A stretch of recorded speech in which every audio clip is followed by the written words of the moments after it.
saya Kaina Reviana Dewi Yunaningsih dari kelas PBS 2G NIM 215231248. Di sini saya akan menceritakan tentang Perjanjian Giyanti dan terbelahnya Jawa. Perjanjian Giyanti adalah bagian dari peristiwa besar di masa silam yang tidak dapat diperoleh dari sejarah bangsa kita. Nama Giyanti diambil dari lokasi penandatanganan, yaitu di desa Janti atau Ianti dalam lafal Belanda dan Giyanti dalam ejaan Belanda. Perjanjian Giyanti ditandatangani pada tanggal 13 Februari 1755.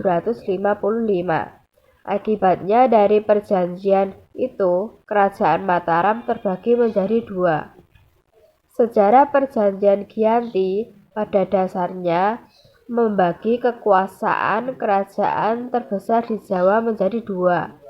Pada tanggal 23 September 1754 tercapai suatu kesepakatan yang menyatakan bahwa Pangeran Mangkubumi akan menggunakan gelar sultan dan mendapatkan setengah wilayah kerajaan. Berdasarkan kesepakatan itu yang dilakukan pada tanggal 22 sampai 23 September 1754 dan juga surat persetujuan dari Pakubuwono III. Perjanjian Giyanti isinya yaitu pertama, Pangeran Mangkubumi diangkat sebagai sultan dengan gelar Hamengkubuwono I pada separuh wilayah Kesultanan Mataram dengan hak turun-temurun yang didapatkan para pewarisnya. Kedua, selalu ada kerjasama antara rakyat yang berada di bawah kekuasaan VOC dengan rakyat di bawah pemerintahan kesultanan. Ketiga, sebelum Pepatih Dalem dan Bupati-Bupati mulai melaksanakan tugas masing-masing, mereka harus bersumpah setia kepada VOC di gubernur.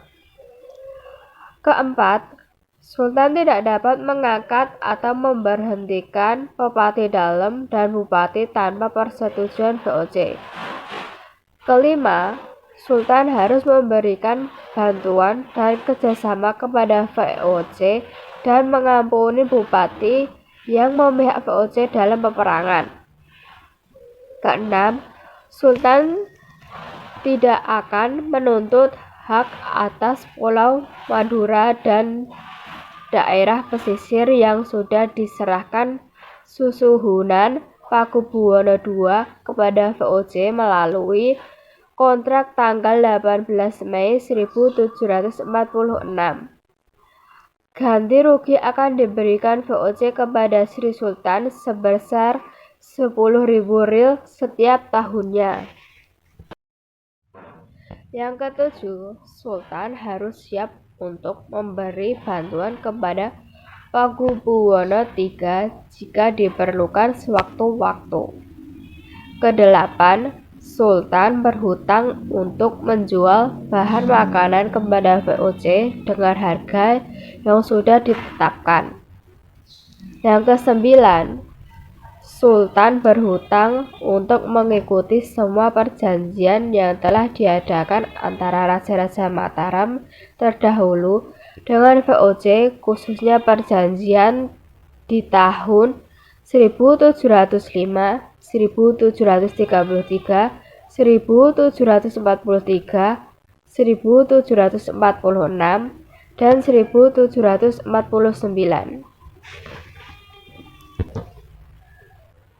Itu adalah cerita singkat Perjanjian Giyanti dan terbelahnya Pulau Jawa. Terima kasih sudah menonton, semoga bermanfaat. Wassalamualaikum warahmatullahi wabarakatuh.